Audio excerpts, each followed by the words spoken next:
Okay, friends, I'd like to welcome us to the Science of Life, where we look at uh, organic farming and the issue of having our own food so that we may be able to eat food that will help us to have optimum life, optimum health, I mean, and be stable both physically and spiritually, because it is what we put in our bodies that will determine how we think and act.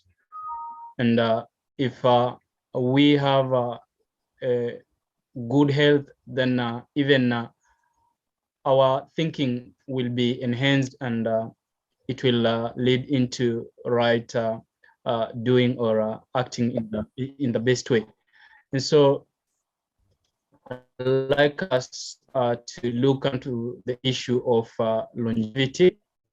And we have with us Brother Joshua Yam, and we have Corey McCain, and others will be coming in to share the experience with food longevity and how we can be able to get our food for a long time, preserve our food for a long time, so that when we have a crisis, we may not be crying like the world, like the children of darkness who don't have the light, because the reason also we study this is so that we may know God's method of doing things and be able to glorify Him in what we are doing. And so I'd like us to pray and then begin the program about longevity. Let us bow for a word of prayer.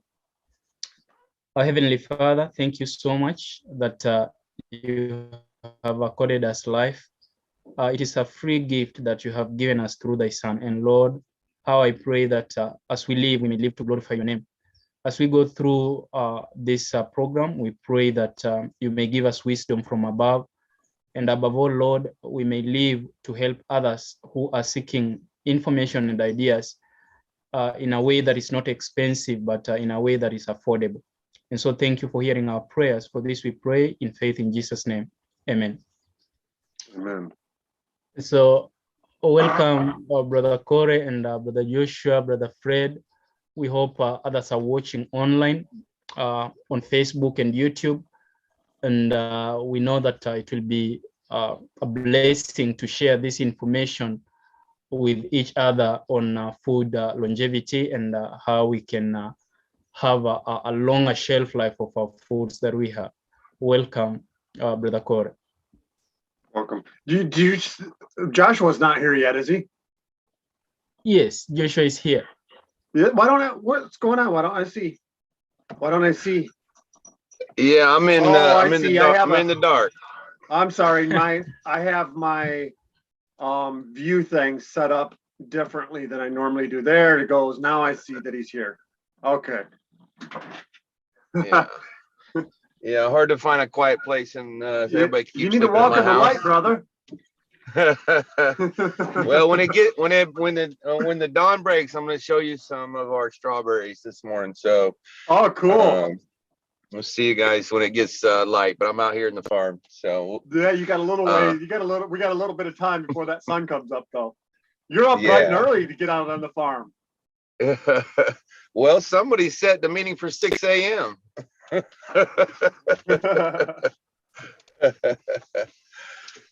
to be here with you guys. Thank you very much. Good to see you, Sammy, Fred.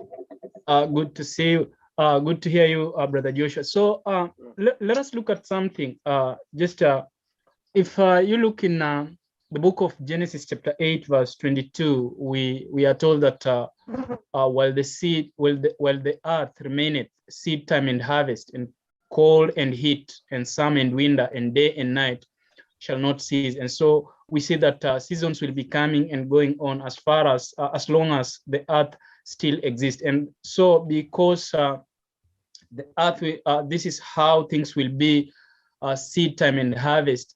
We want to see how can we be able to preserve our food until we get into another season, and then plant until we harvest. And also something that really also can help us think about this is in Proverbs 30 verses 25. The ants are a people not strong, yet they prepare their meat in the summer. And so when you look at how even these creatures do their work, we have something to learn from them. And then most importantly, also John chapter 6, verses 12, we are told, when they were filled, he said unto his disciples, gather up the fragments that remain, that nothing be lost. And so we don't want to be wasting what the Lord has blessed us with. We want to use it in a better way. If we have fed others and we have fed also our families and something remain, how do we put it in use at a later time, so that we may not be wasting what the Lord blesses us with? Because you find that, yes, people can have an abundance of food, but preserving it so that it may be used for another time, it's a problem. So I really just turn the program to the two of you so that you may continue with the moderation. If we have questions, we can ask and we can chip in what we have, Brother Corey and Brother Joshua. The program is in your hands now. All right. Yeah, I'm really glad Joshua is here, because I think he might have some experience particularly dealing at least with strawberries. I'm sure most people know that strawberries have a pretty pathetic shelf life. And so, but I think there's two categories that we need to bring up here when we're talking about this issue. The one is things that we can do after harvest that can potentially preserve something longer, whatever practices those may be. That's one thing that could talk about. And I'm not an expert in either one of these fields, unfortunately, but the other category is, as far as our growing practices in the nutrition of food, what can be done, or what does a plant need to be able to produce a food that contains the nutrients and everything necessary to naturally give as much longevity to that food, independent of preservations that we might do after harvest. And so I think we need to split that in the two different categories, because they are two different things. We could try to preserve something, but we're always going to, and particularly in this particular study that we've doing, we're particularly really wanting to understand the preservation methods of what do we need to do for growing our plants to make our plants as healthy as possible, to produce a food that is going to preserve as good as possible, because in doing that, you're going to have a higher quality food that is going to be more nutritious for you. You could take an unnutritious food and try to preserve it as long as possible, but the main goal is obviously to have the most possible nutritious food as possible. That, okay, this food already of itself has a good shelf life standard to it, and what can we do then beyond that? So I think that's important to bring up, that particular thing. And this is not an area that I have really much expertise on at all. So I don't know if I'll have a lot to say. I do want to mention one thing that I've noticed from studying some things. I know John Kemp brings this up, and others I've seen bring this up, that a lot of people might not realize. We've probably all seen a fruit sitting on our counter and we watched it rot. From what I understand, a really, really nutritious fruit is not supposed to rot. It's supposed to dehydrate. And you'll notice a better longevity in that process versus something that sits there and it starts to rot really quickly. That's telling you that something's wrong with this fruit as it goes through a rotting process versus a dehydrating process. They're two different things. The one is cell structure is breaking down, and the bacteria, fungi are starting to do their job because they're recognizing this fruit is rot. It's going bad. the structure is breaking down. Our job is to come in and clean this mess up. That's what the bacteria and fungi are doing. But if it's not an internal rot issue or cell breakdown issue, the plant just tends to lose, or the food will tend to lose just water and dehydrate. And many people, and that's actually one of the food preservation methods that we could talk about, is people like to dehydrate things. You can get a dehydrator and dehydrate fruits, and that will increase the shelf life of them. You can store them in cans or whatnot. I know we have some bananas chips here where the bananas have been dehydrated. We have some pineapple here where the pineapple's been dehydrated. You can do that with a lot of things. Dehydrate them and keep a nutritional value in them, and get some longevity out of them, where obviously that would not be possible if the fruit was just sitting there on a counter. We all know how quickly a banana will start to turn brown and rot. And either way, obviously there's going to be, when you're talking about different fruits and vegetables and such, everything has different genetics and everything is going to behave differently. Like one plant I have here is a Barbados cherry, acerola cherry. These things have probably one of the worst shelf lives of anything I've ever seen. There's going to be a genetic limit to potential to everything. And although we might be able to discover some practices in our growing that can increase the longevity of just about any fruit, every fruit is still going to have its limitations. So I think that's important to know too. It's not like we're going to be able to come up with an idea where Joshua can then go to his farmers and tell them, here, if you guys do this in your strawberries and stuff like that, you'll be able to put them in a package, send them out, and they're going to sit around. Those strawberries are going to stay preserved perfectly fresh and ripe for the next 2 years or a year. It's just not in the genetic potential of the plant. But it would be nice to know, what can we do to increase the potential of any given fruit for as long as possible.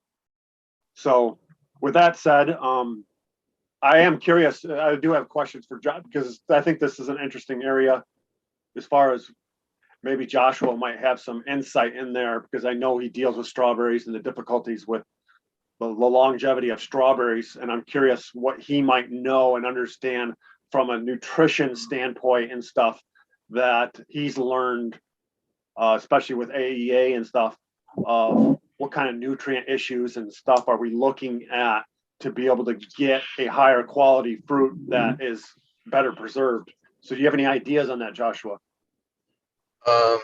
Yeah, just a few. I don't know which session we talked about it. It feels like it was the very first session I jumped in with you.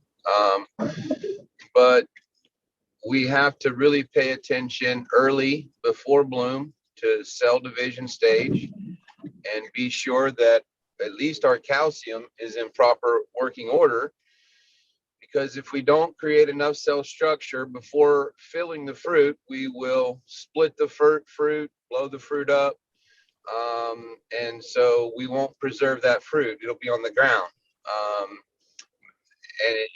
And calcium is that key. It's difficult to get calcium early, and that's the kind of the tricky things. Like, oh, just get calcium, and to get calcium, you have to have other cofactors of boron and silica, typically.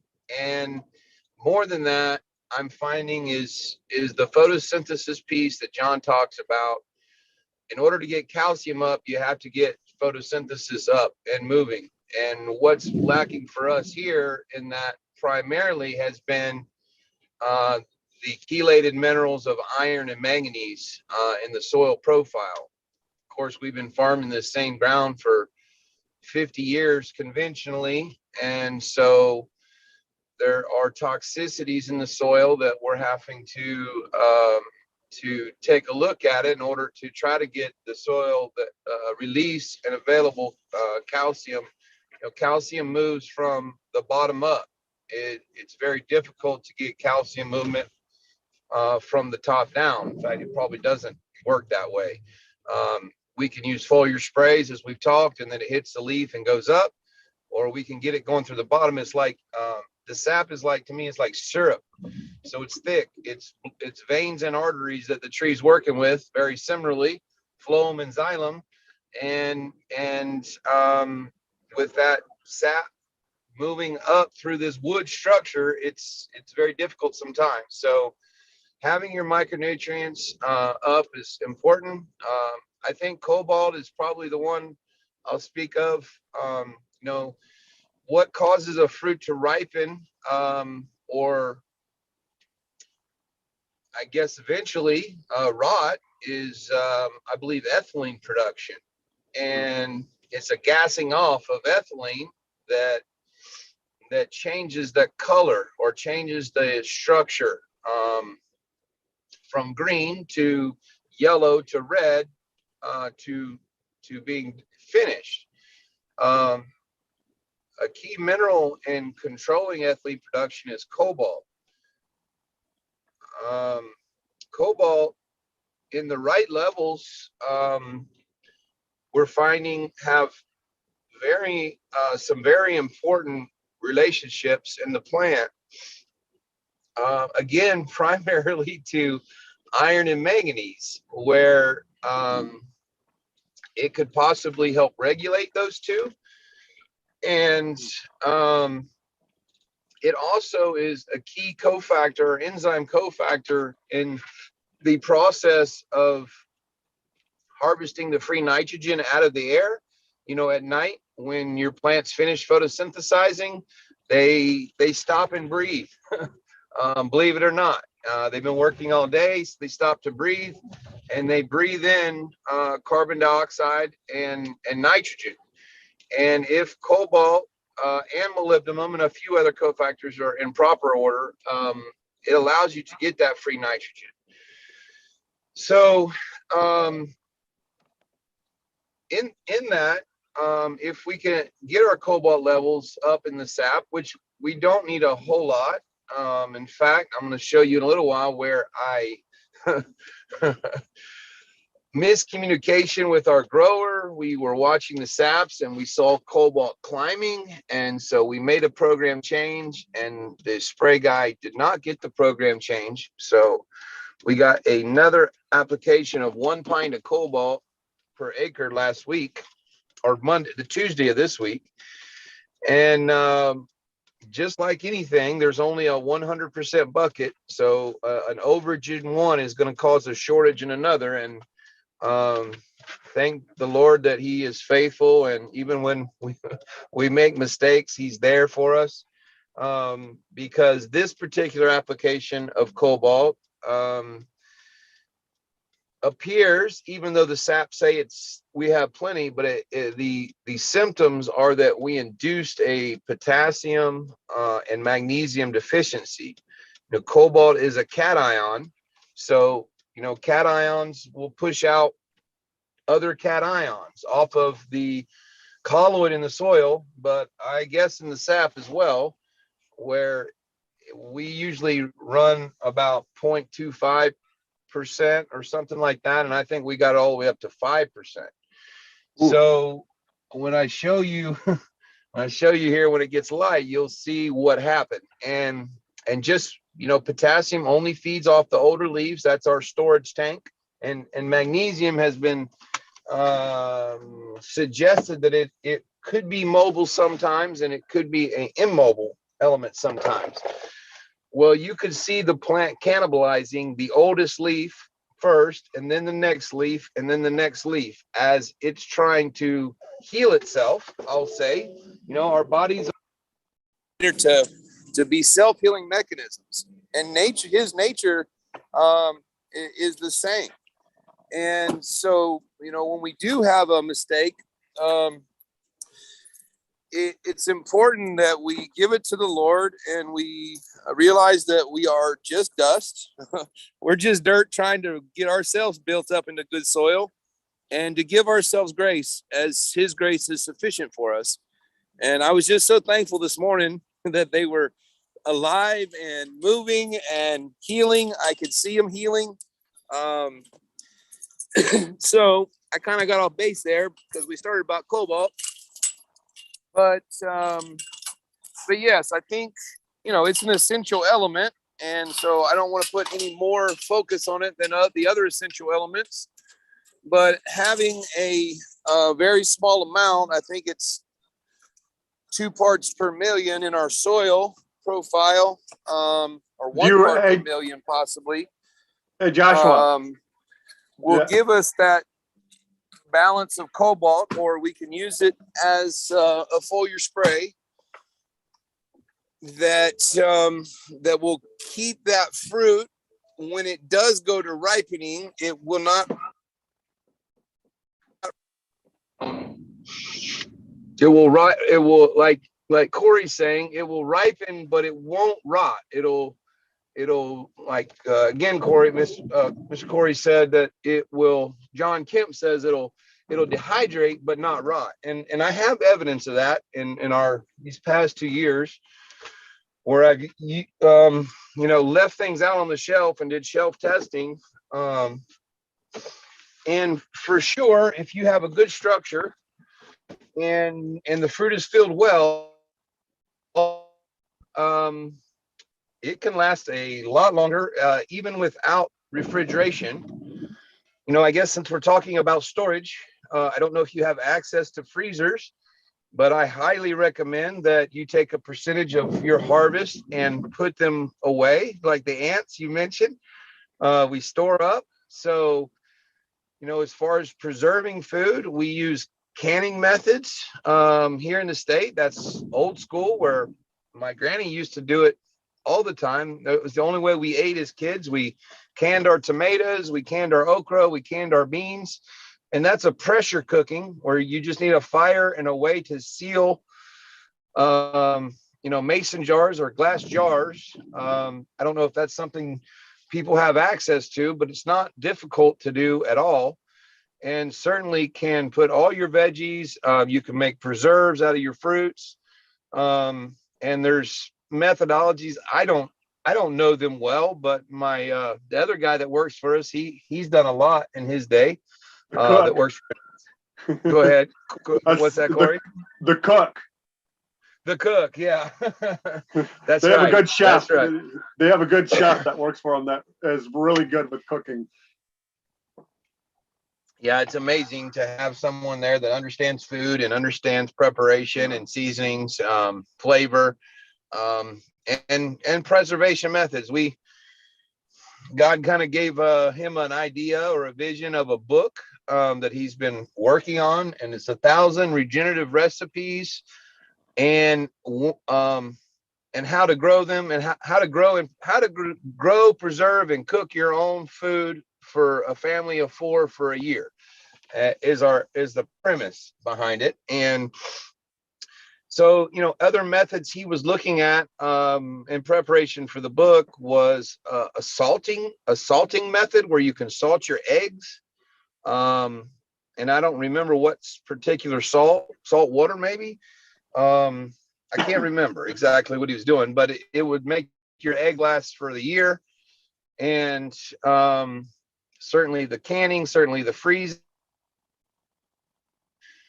What other methods can you guys think of that, as far as food storage? Yeah, I'm curious what would be a common any other things that you guys are using now that? Yeah, I'd be curious to what are common practices that you guys already use, Sammy. But even before that, I want to touch on one thing, because I didn't know. I do remember now that Josh was mentioning about cobalt, but it was a mineral that I forgot that has a role to that. We often think of the nitrogen aspect of it, but I forgot about the ripening aspect and the control of that with cobalt. I don't know if Joshua remembers this, but we were kind of floored by Sammy's soil test when it came back and it had 300 parts per million of cobalt, which is like, wow. So, okay. Cobalt is not something that they're lacking in the soil over there. Okay, well, interesting. Yeah, I forgot about that too. Yeah. Yeah. Well, that's a good I'm kind of thing, curious, but I guess Sammy. it may be now that we need to having an understanding of that. You know, we may really need to watch potassium, magnesium, you know, there at Fruitville. And I wonder if maybe, I don't know, maybe some of the symptoms I'm seeing of this cobalt toxicity, maybe I could forward some pictures. It's a very interesting look. It almost looks virusy, I'll say. Well, you know what, you brought up, so you brought up that excesses of cobalt seem to be inhibiting particular potassium and like Fruitville, and that kind of makes me wonder about when we were talking about Sister Florence's mangoes and stuff, and the difficulty with their mangoes achieving you know, fully ripening and being of good quality and everything like that. We didn't really talk about a potassium deficiency because the potassium level is pretty decent, but she didn't have cobalt on her soil test. But I'm just wondering if, I'm assuming it's possible that the levels of cobalt, because her soil test was very similar, the numbers came out very similar to what like Sammy had in his, and he did have his cobalt levels tested. And I'm wondering if in her soil, there could be excessive levels of cobalt that could be potentially causing some potassium issues there. And her situation that we didn't talk about last time, if indeed cobalt is in an excess number, is causing some problems for potassium, particularly during Fruitville. So that's something to ponder in her particular case that we didn't talk about, we didn't even think about at that time. But now that you're mentioning, you're seeing some difficulties from cobalt excess, it just makes me think of that. Whoops, we just lost him and he's back. Okay. But I'm curious, that's just some thoughts. I'm curious, did we lose Sammy, or Sammy's still here?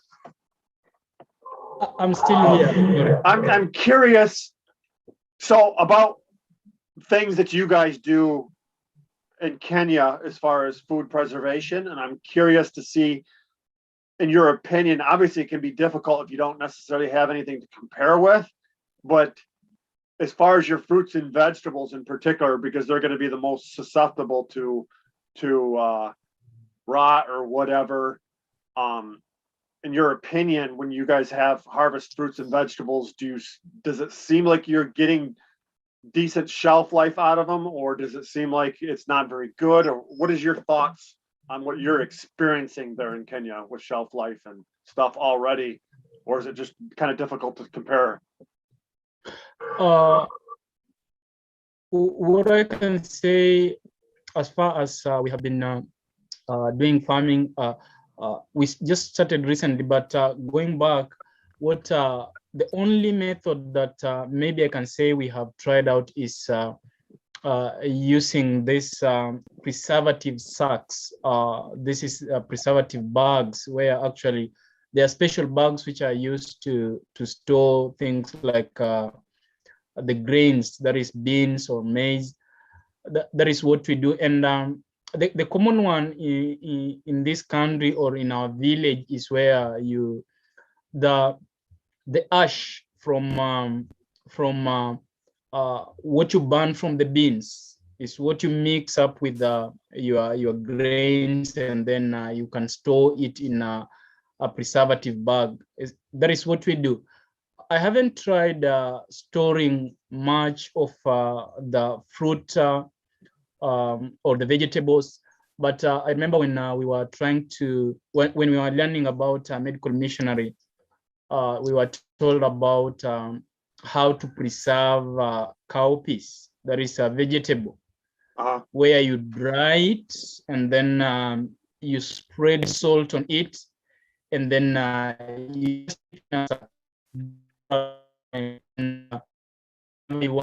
it, you just take it and you boil it, it will still be good to use as a vegetable.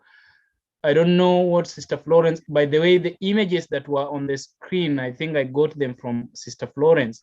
If she is still with us, Sister Florence, can you talk about canning? I think I took the pictures from you when we were at your house or something of that kind. Oh, there you go. Yeah, Sister Florence, are you still there? Yeah. Tell us about this, what you are seeing on the screen. And I remember we had this drying and then storing them. Yeah. Yes, I remember this, the drying. Okay, personally, I've been using a dehydrator if I need to keep anything. So that's what actually you can see there on the screen when I was doing lemons and the like. But it's really not a very common method where people are using this. I think the dehydrators are really not easily accessible in the Kenyan market. I had to import this. The other thing is that I made that for drying of ginger, for drying, it can dry basically like anything, so long as the sun is there, because you just put them out in the open and it's able to dry. So that's really what I use for drying, even some of the light vegetables. But for the vegetables that are fleshy a little, that's really not easy, because I mean, then you get they tend to decompose. But when you use the dehydrator, the vegetables really, you can keep them for very long, whichever kind of vegetable, because you know with the dehydrator now it's just your temperatures that you control depending on which vegetable you're working on. And I find that really something that is useful for people to have. I just don't know how it will work if you have to use the solar power, because you see now in the town I'm having electricity, so that's easy. But when you go to solar system, I'm not sure that really you can use that unless you really have a big system. The other way, I think, as Sam has said, is we just use the bags, and there's also this big plastic containers that we use for keeping maize and the grains, basically, and also the legumes that are dried, that already dry.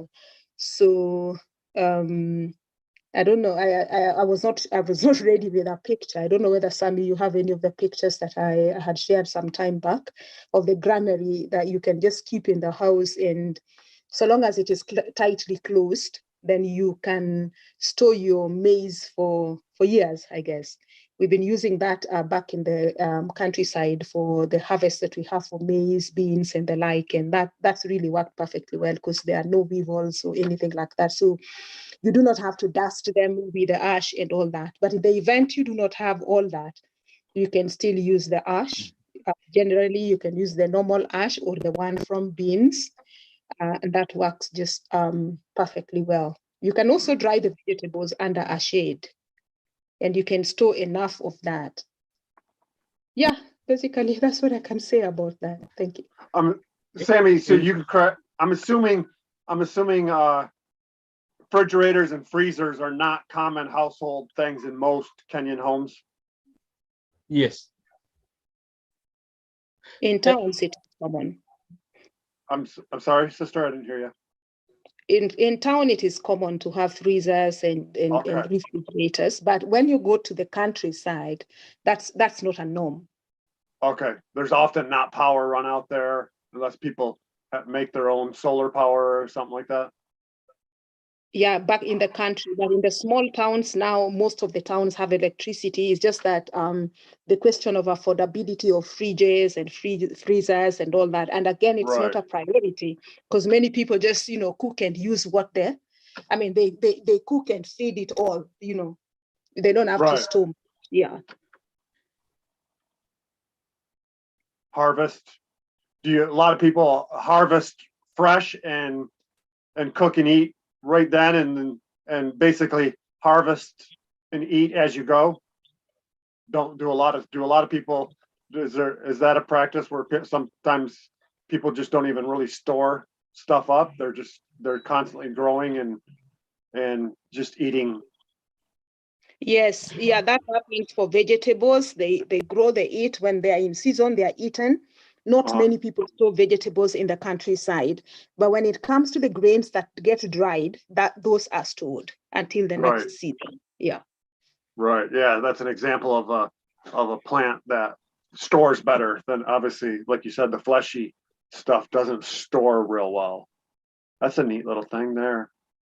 Yeah, thank you, Sister Florence, for the information. There was someone who was working on this, and that is Brother Brian, and he's not here. I thought he'll be here so that he may share where he have reached with this, and how affordable is it to make such a thing, so that we don't go into, while we are talking about longevity, organic farming, we are thinking about Revelation 13:17, where there's no buy and sell, where there's no electricity, there's not much of expenditure, but actually just living with what you have and storing what you have for a period of time, when even there's no rain, it is so dry and all that stuff. So Brian was working on this. I don't know where he has reached. I thought he'd be here, but he's not here. But I don't know if Corey or Joshua have ever seen such a thing. What is it? What is it? Can you see that? I mean, it looks like something. It looks like a kiln. It looks like something you'd cook. It looks like an oven to me. Yeah, it's something to preserve. And I wish Brian was here. I know I'll get hold of him some other time so that he can explain these things better. But it is something to preserve food, something of that kind. Oh, so it dehydrates, maybe. It looks like it. Yes. Looks like a dehydrator, yeah. Yes. I see. You can get some heat in there, some sunlight, and you keep the moisture out, vent the moisture out. So we are exploring all this, but as I think I like what Joshua has said, that once you have a good soil biology and then you have a good plant biology, the produce, the fruits or the vegetables ripens or matures at the right time. And if they happen to mature at the right time, then you know that you are going to have food that can last for longer, because sometimes the problem is that we apply a lot of chemicals, and the food ripens so early, it matures so early, in that the outside is mature, the inside is not mature, or it's just a kind of confusion, so that when you really get the food in the house, some part it's indicating it is okay, but as it gets on with the shelf life, you find that you are having nothing. It will be destroyed very fast. And so if we can get the soil biology right and the plant biology right, so that the things ripens in its own time and gets mature on its own time, then you can be sure you are harvesting something that have enough micronutrients to last longer on the shelf. Back to you, Corey and Josh.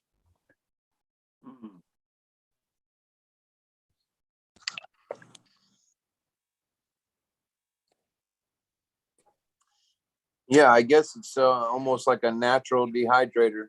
I mean, the way John speaks of it, and the evidence I've seen, certainly that's not going to. I guess eventually there'll be dry. You could do some drying. I mean, dried fruit and that type of thing. I don't know if that machine dehydrated. I guess that's really what you're doing, is drying fruit. Yeah, drying vegetables. So it becomes like a candy fruit almost. Yeah, because anything that's dehydrated concentrates the sugar. Right. I know, like our banana. Yeah, anything that we have dehydrated, it's like, wow. Yeah, interesting.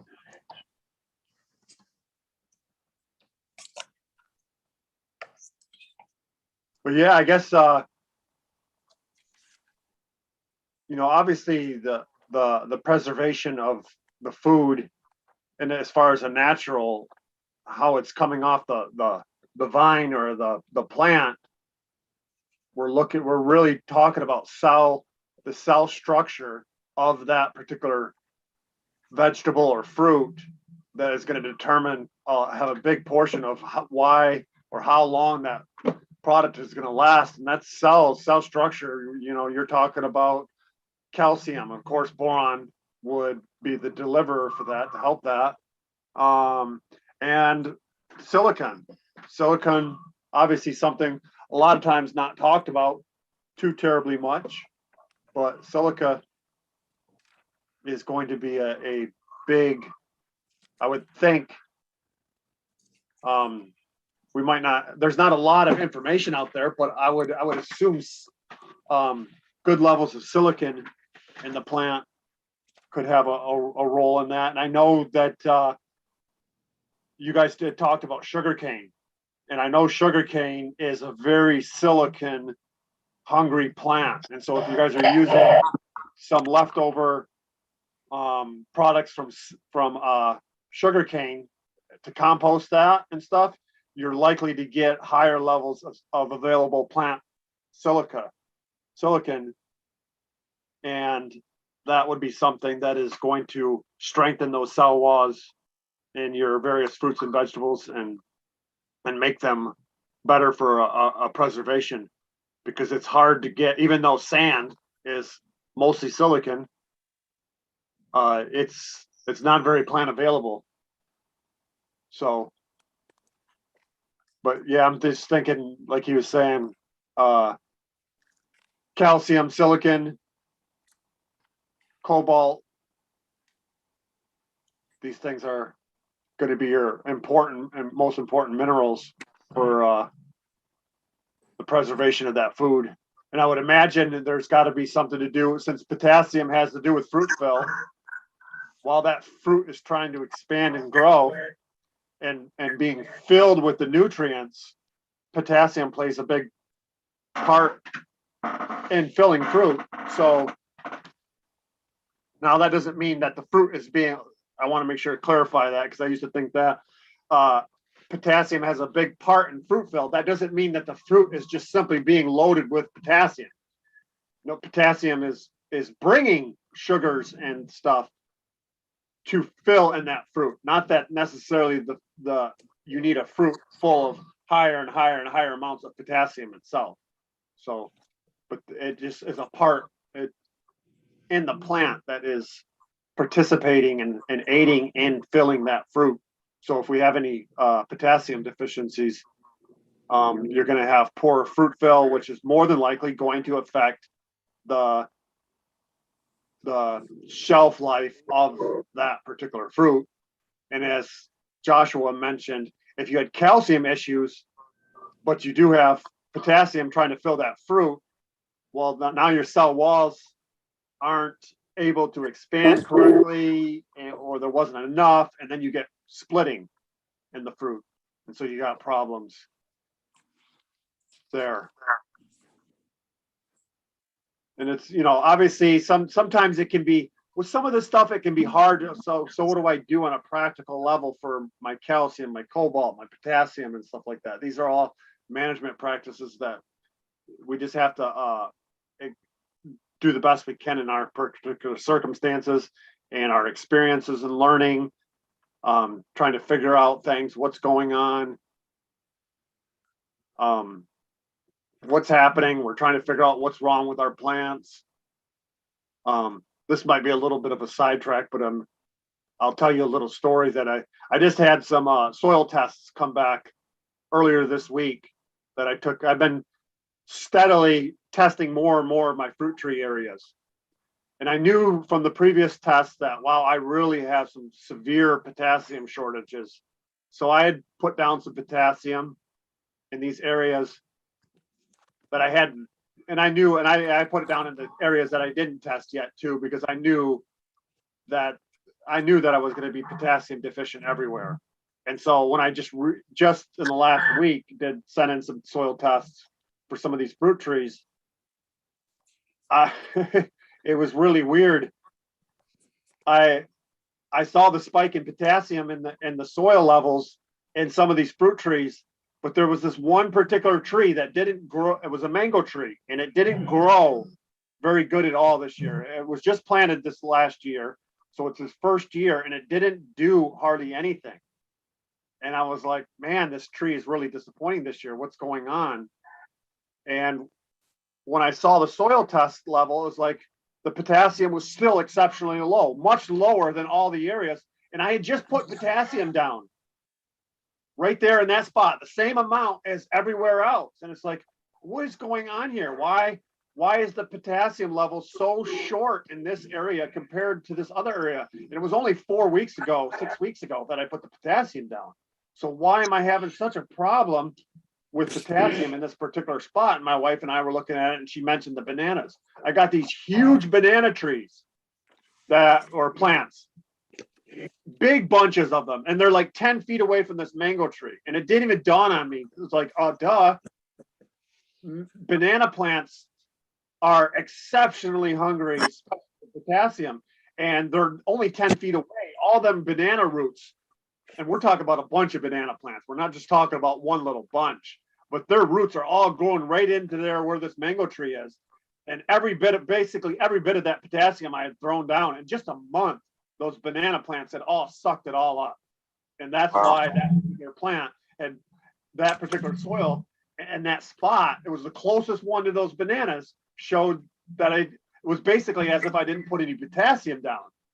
And so that was a learning experience for me to realize, whoa, yeah, banana plants, you're gonna have to be a little bit careful where you're planting your banana plants, because they will suck the soil dry of the minerals and nutrients in that particular area and starve whatever's next to it. And so that was a learning experience to me. And obviously it's a little bit of a sidetrack from the preservation that we're talking about, but it is, ultimately we are talking about the overall soil management and various things that we're all trying to learn and stuff like that. So that was something I learned this week, that I have an issue with in this particular spot, that it's either A, I'm gonna have to remove those bananas, or move that mango tree, or apply a lot of potassium in that area consistently, because the bananas are gonna keep just sucking it up like a vacuum. And I've seen some reports, read some stuff.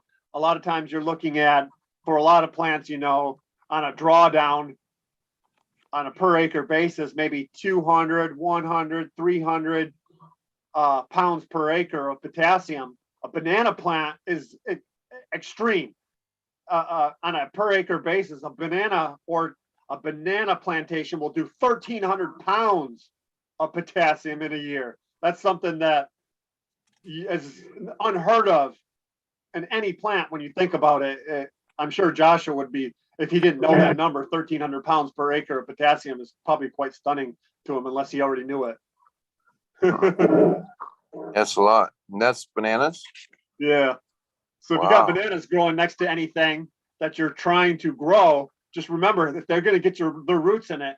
They're going to really pull out the nutrients in that, and you may see some problems in your plants.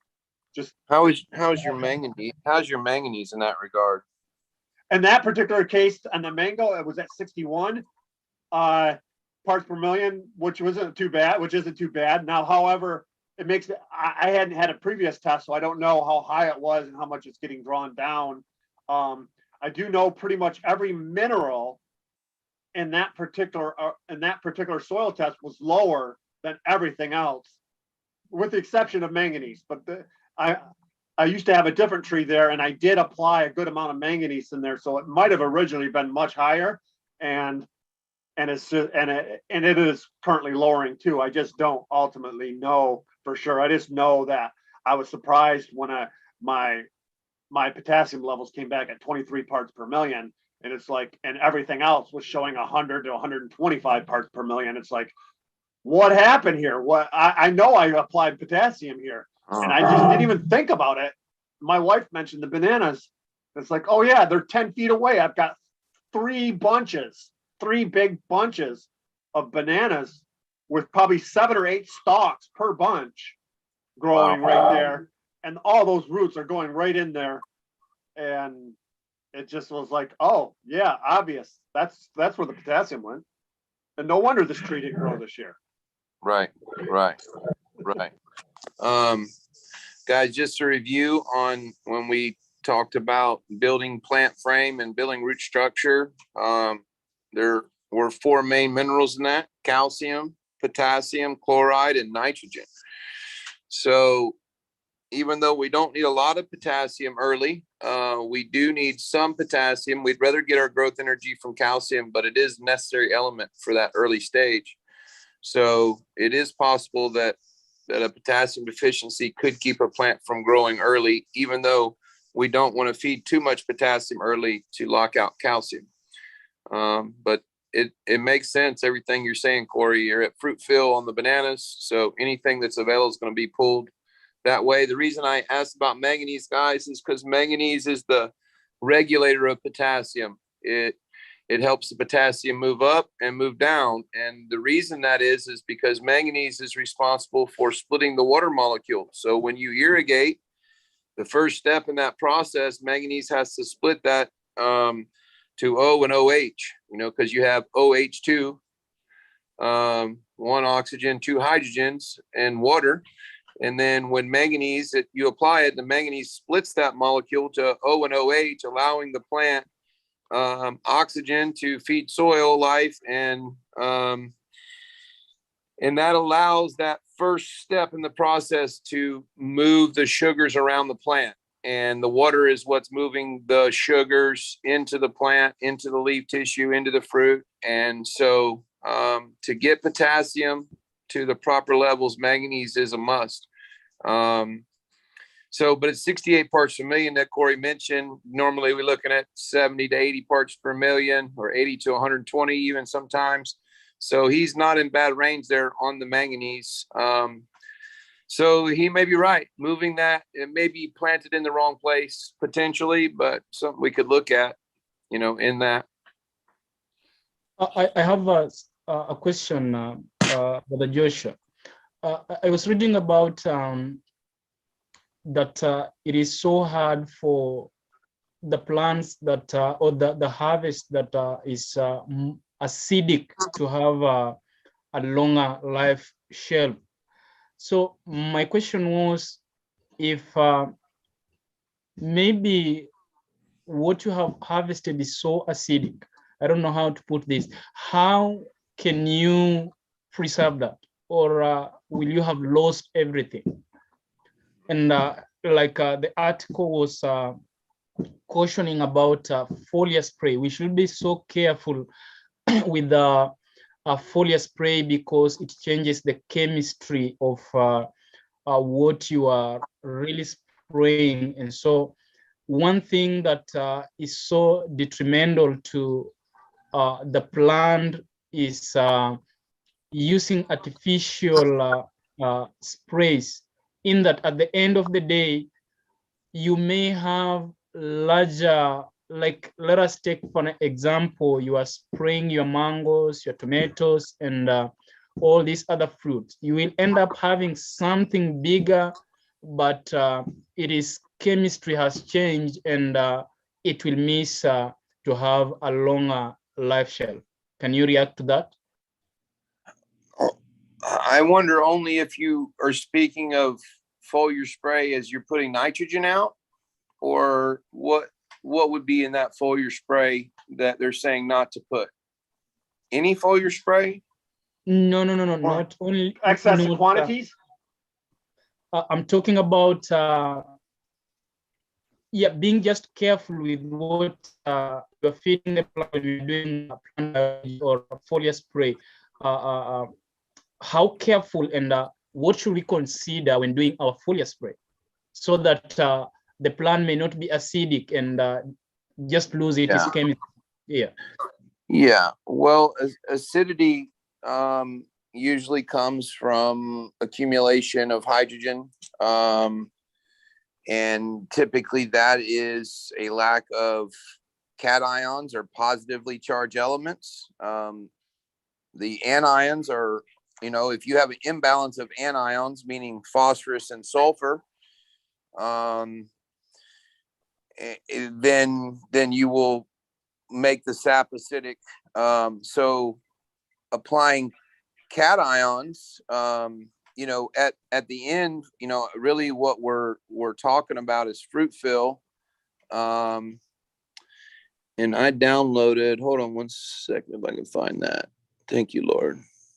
Yeah, the cations referring to primarily, in this particular context, calcium, magnesium, potassium. Those are the three main ones. If those are being applied as a foliar spray, those are always going to have a tendency to raise the pH in the plant. Those three. So it really depends on what particular things is being foliar sprayed on the plant that would actually make it acidic, because calcium, magnesium, and potassium are not going to make the plant more acidic. And if the plant is very acidic, usually you're going to have a lot of fungal issues with the plant, and like plant sap tests, or if you squeeze that sap out and do the pH test, a lot of plants you're looking to try to get around 6.4 is going to be the healthiest plant sap pH of a plant, from what I've seen, heard, read. If it's lower than that, you're probably missing one of the three or multiple of them: calcium, magnesium, potassium, because they're going to have the higher potential. But you can also have problems if there's too much alkalinity in that plant, or so you have too much magnesium, potassium, or calcium.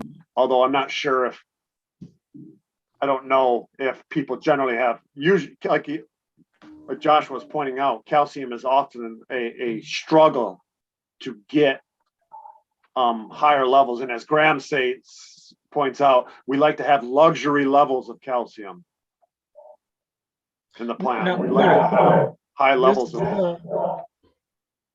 maybe just if I may try to ask this, the spray of artificial fertilizers or foliar sprays, I mean the artificial one, they are not organic, let's say, on the putting them in the soil and putting them on the plant direct. Is there difference you put artificial fertilizers in the soil and when you put it there on the plant? Is there a different what? I'm sorry. It broke up a little bit, Sammy. I mean, is there a different reaction when you put the fertilizers, let us say about artificial fertilizers, when you put them in the soil and you decided to spray direct to the plant? Is there a difference of reaction or yeah? You get me? Yeah. So is there a different reaction? So the answer is, depending on which mineral you're using. Again, we talked about calcium.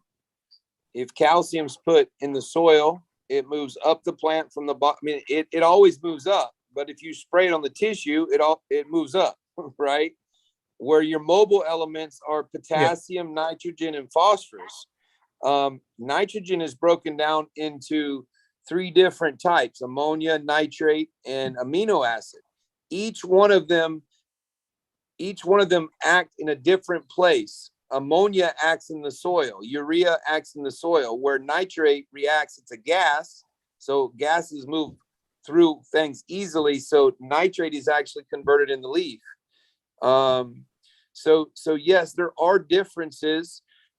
If your soil's locked up and you apply them, like for instance, in Florida citrus, we have high copper and high zinc, because for years, that's what we've used as our pest and disease control.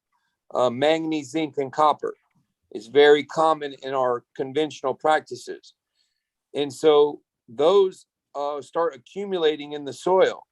And and we have maybe 28 parts per million, let's say, instead of 8. But when we look at the plant sap, the copper is not in the plant because it's locked up at a soil level. So if it's locked up at the soil level, adding more to the soil makes no sense at all. In fact, it'll just lock it up more.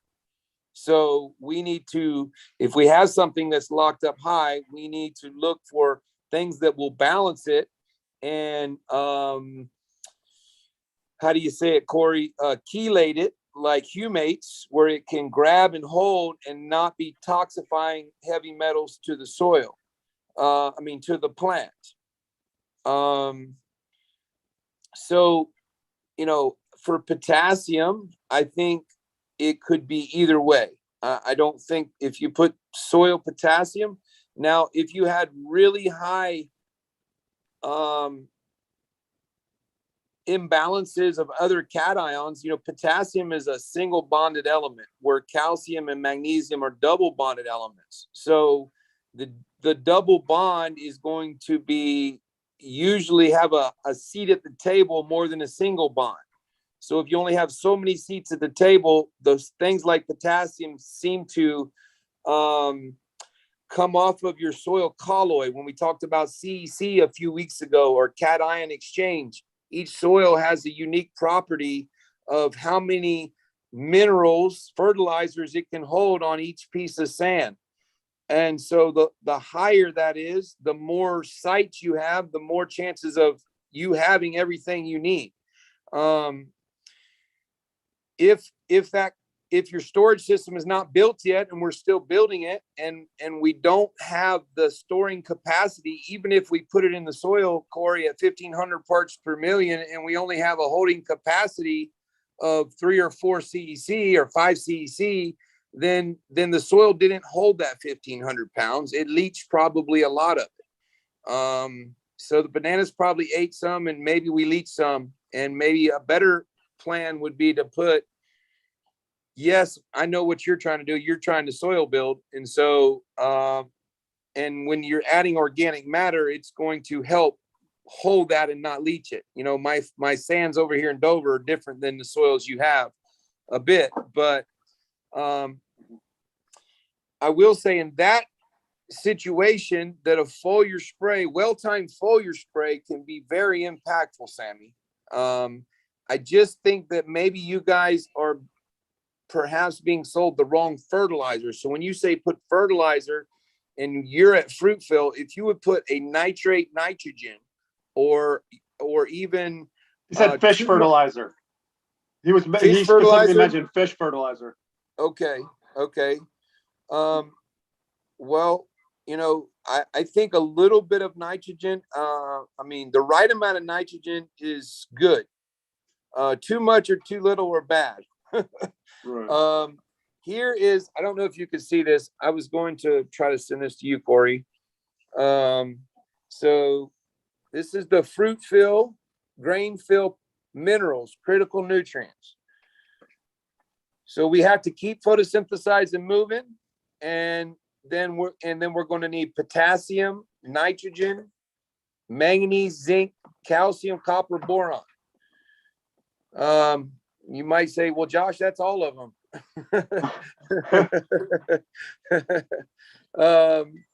And it's not all of them, but here we go into this lipid content, protein content. These are all things that are going to help with your storage. If we can get the secondary metabolites built within the plant, within the fruit, that's going to be our protein and lipid content. That's where it's going to be coming from. Then that's going to help us certainly with our storage. Just so you know, here's ripening right here. Sorry, Corey. Here's ripening, which are moly and cobalt, boron, potassium, sulfur, and then photosynthesis. I just wanted to mention to Sammy, because Sammy was mentioning fish fertilizer and you had mentioned nitrogen. The reason he mentioned nitrogen, fish fertilizer is going to be mostly nitrogen. Mhm. is I mean, what you're looking at. So yes, if I'm just trying to think of what are the possible implications of foliar spraying fish fertilizer on the plant as far as acidity and stuff like that goes. Your fish fertilizer probably is not going to have, it probably would have more of an acidifying effect probably on a plant. I don't for sure know, but you're not going to be getting a lot of calcium, potassium, magnesium in the plant via fish fertilizer. So maybe it would have that impact that you're talking about as far as the article that you ultimately read.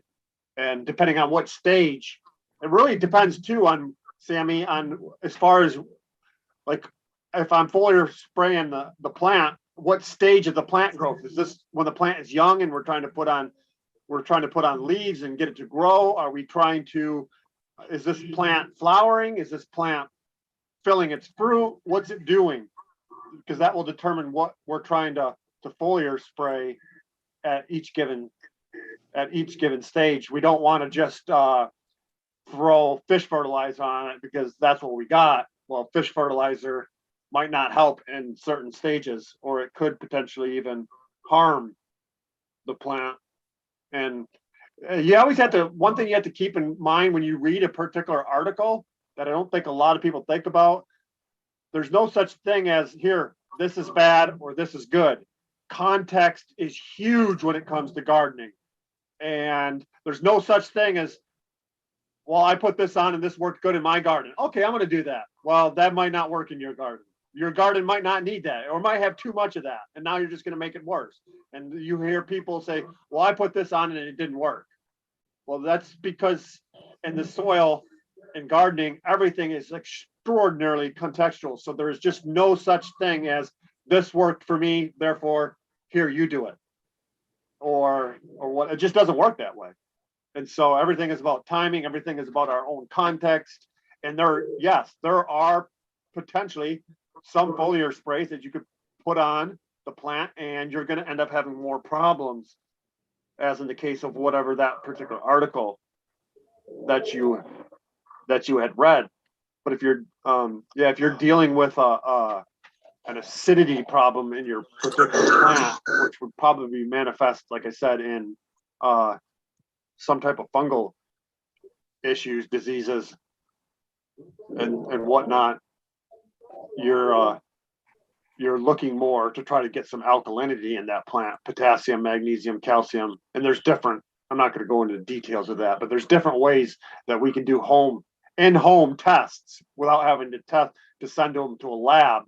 If you've got various equipment, you can test it to see, okay, what is my plant missing? But yeah, if you have anything else. Maybe, or if I heard you right, you mentioned about pH in context of shelf longevity. Did I hear right that the right pH will give you the right a good longevity, or what were you talking about? Well, yeah, obviously, if you have a fruit or a vegetable and it doesn't have, let's say it's missing calcium, magnesium, potassium, it doesn't have these particular minerals, you're going to have obviously cell structure problems. Yeah. And that's everything ultimately. Yeah, there's going to be a pH of everything, but the difficulty is obviously the pH of a lemon is not going to be the same as the pH of an apple. You test, if you squeeze in a lemon and test the pH of it, it's going to be very acidic. Well, you're not going to make a lemon and try to get the lemon pH of that fruit juice at 6.4 or 7. That's not what you're looking for in that particular context. It's going to be very dependent on what you're growing. And I don't necessarily know the levels of that. A lot of times when we're talking about pH, we're talking about plant pH, and particularly in the leaf and whatnot. When it comes to the fruit itself, I'm assuming that can widely vary, and I don't know what that would be. We're mostly, as far as the quality of the fruit and the preservation of that fruit, we're looking at the plant. We're primarily looking at the plant nutrition and what does the plant itself need to make that fruit as good as possible, as nutritious as possible, to give it the best shelf life that it can possibly have, and what is missing in the plant to get it there. And then, of course, whatever we might be able to do on the side, refrigeration, dehydration, whatever is that. Okay. I'll appreciate, Brother Joshua, if you send that image that you had on your computer, if you can send it to us so that we may look at those minerals and how they help in food preservation or longevity of the food.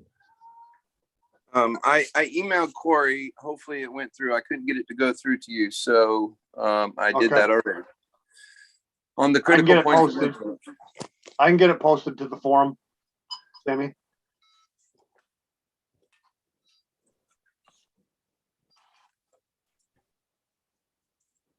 Does anybody have any other questions on this particular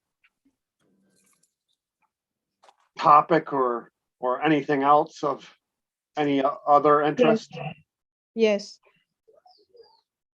Yeah, Corey, after hearing what you've said about banana and other fruits and banana sucking up all the potassium in the farm and affecting the fruits around it, is it then possible that even the problem I have with the mango trees is because of the interspersing with some bananas, though they are like, they're like 10 feet away from each other? Could that be a problem? Yeah.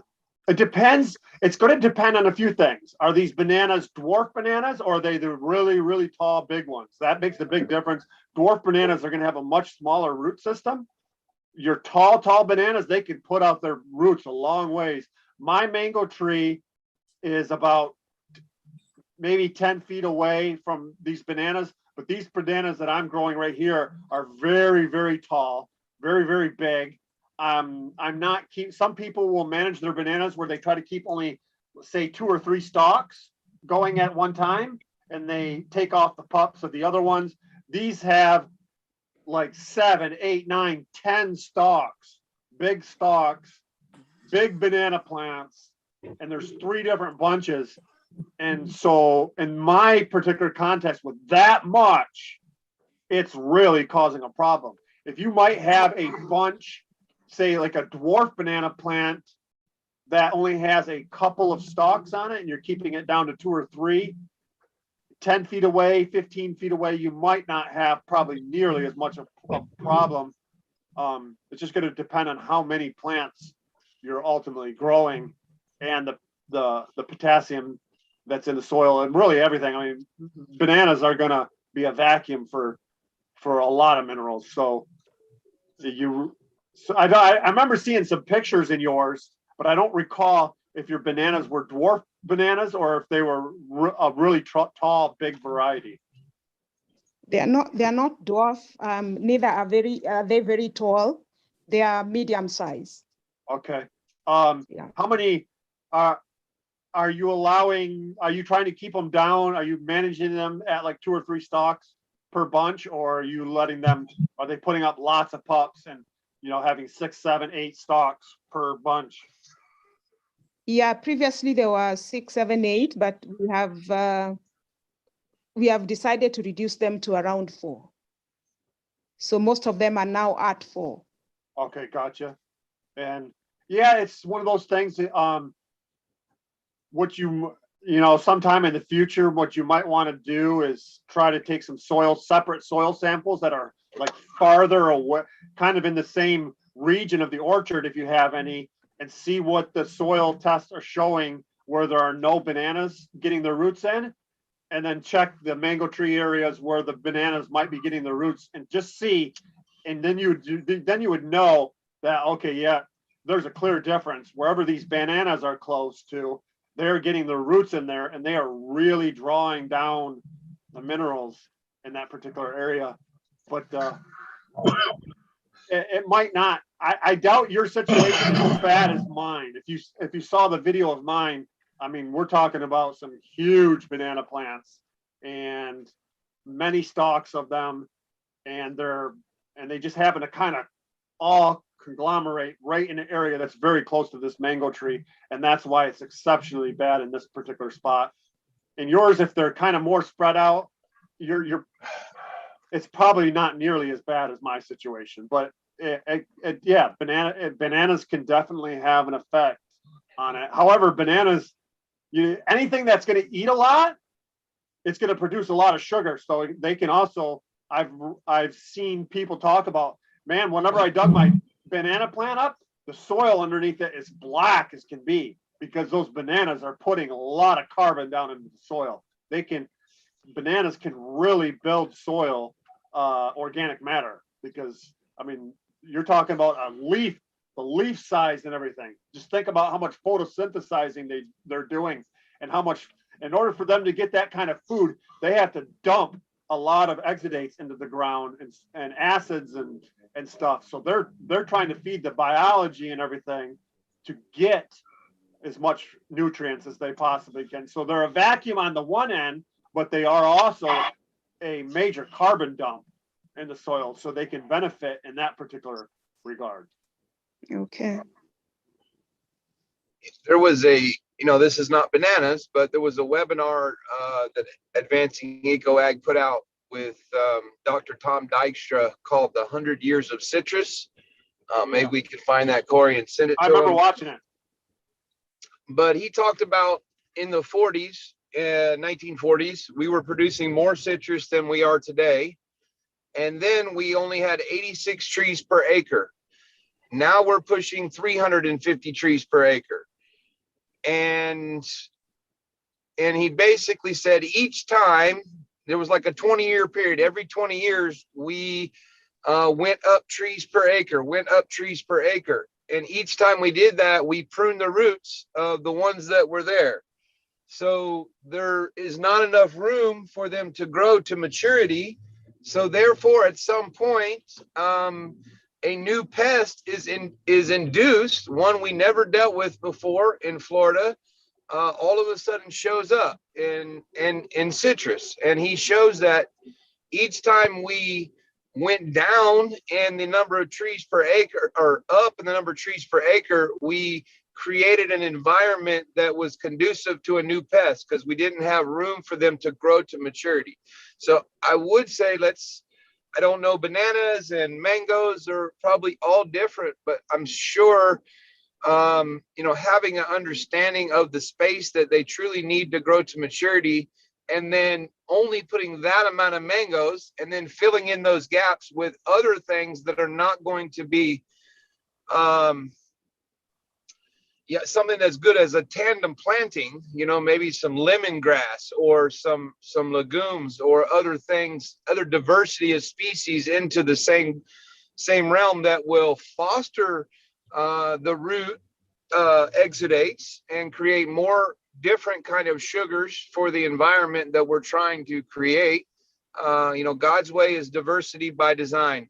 Graham Sate likes to say, is the more diverse, the better. Anything in monoculture is under attack, and anything in monoculture in tight spaces, if you look at our cities in America, I think they're trying to build you guys into the cities that we have so that you can put a bunch of people in one place like rats. There's a lot of disease there. There's a lot of coronavirus there.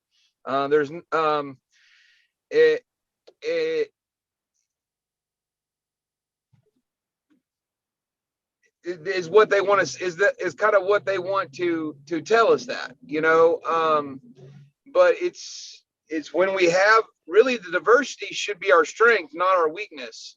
They want to pitch fear that if we touch our neighbor, we'll get sick.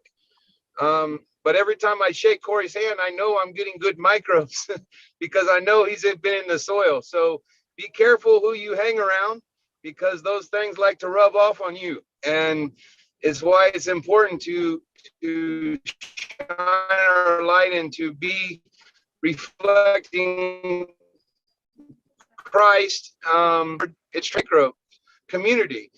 But if you have single groups of one group, then you become a gang, and you become a problem in the cities. It's not a problem with the cities, it's a problem when everyone becomes the same and everybody tries to be Josh, or everybody tries to be Corey, and you just need to be the best grower that you can be. Don't worry that you don't have the training yet, because it's coming. If you're tuning into this is the most powerful thing I do all week, guys. I want to thank you for allowing me to join you, because I do this for work, but I enjoy it more. I enjoy it more knowing that it's having an impact on people's life right there at the field level, at the house level. I feel that's what I've been called to do, is to share this good news, that it's not for the rich guy up on the hill. This is something God created. His system is for everyone. And understanding this soil will help you understand your own body. The more you can eat nutrient-dense food, the more you can have an understanding of the truth. So it does start with soil health, leading to many things. And it's the diversity within the soil that is going to be what's going to be best for your plants. And it's the diversity of this world that is going to allow, I believe clearly, in Isaiah, where he says, quickly he's coming, and in 1 month and 1 day, every knee will bow and every tongue will confess. But this powerful information that has been hidden from the people for generations is now being exposed to the truth. And once people know the truth, it will set them free. Their eyes will be open, and then you can't unlearn it. Once you know something, you know it, and you can't lie to yourself and be ignorant anymore about it.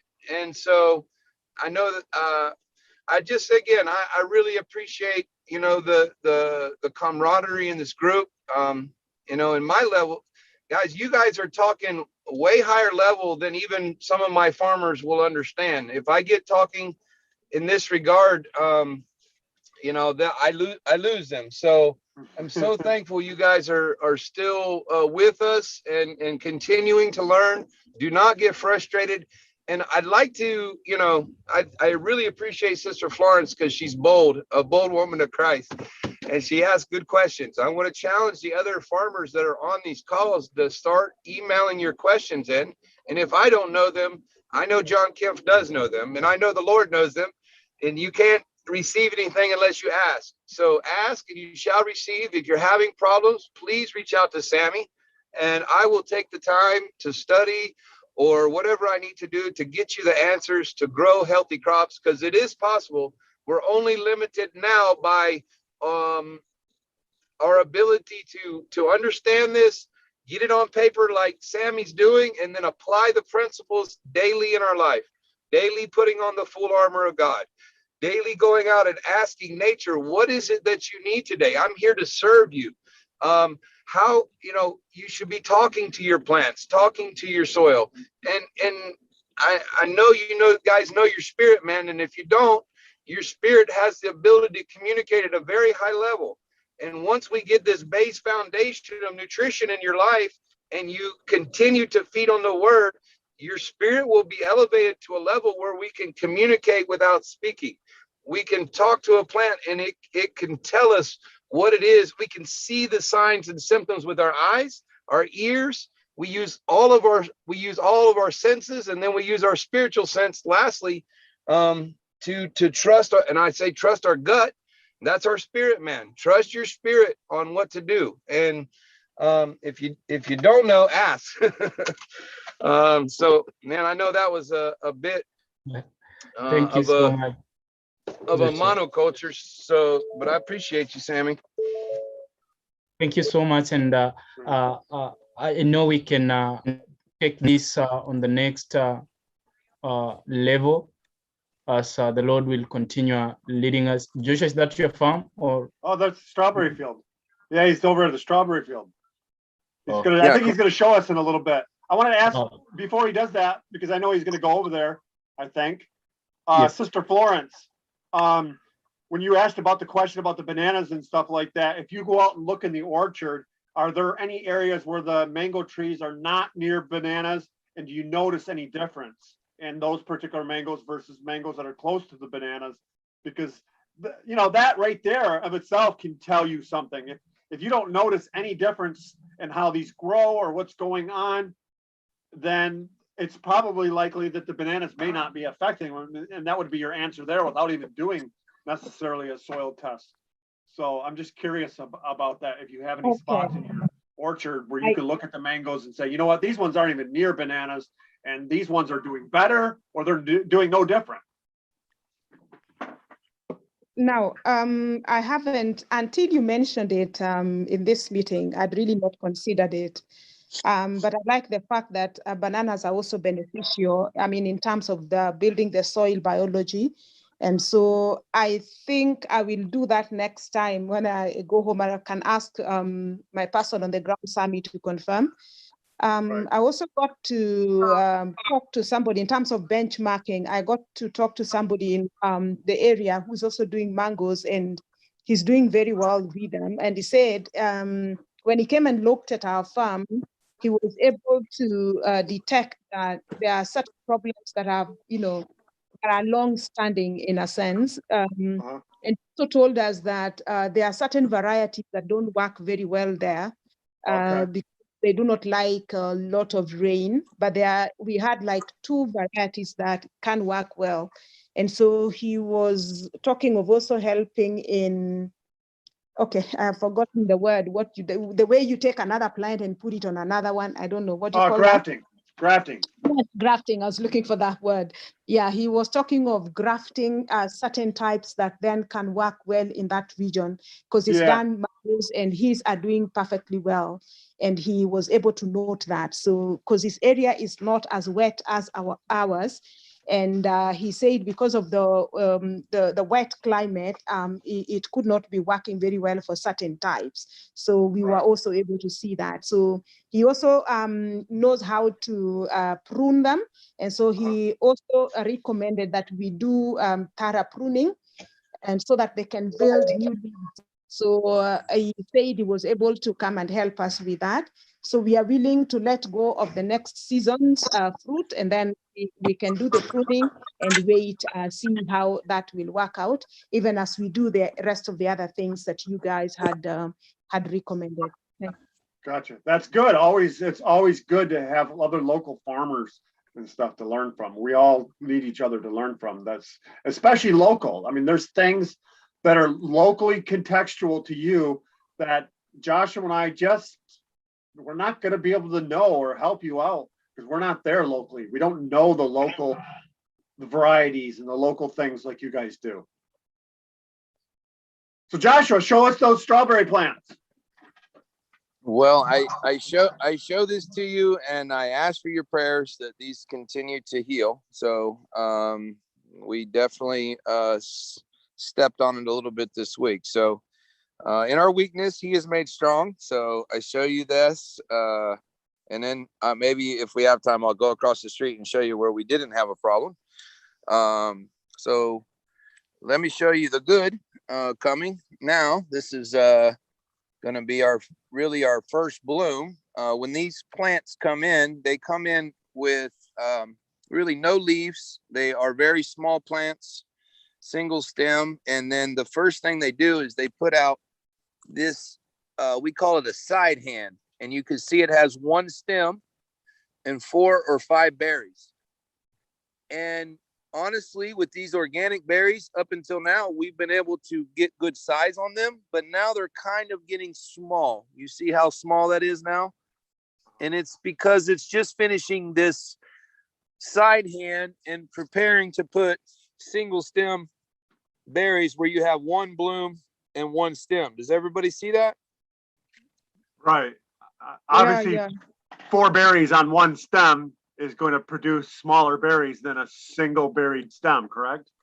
That's correct. But we have noticed and it's funny how sometimes, look at this thing just barely hanging out of the ground and it's got all this fruit on it. So,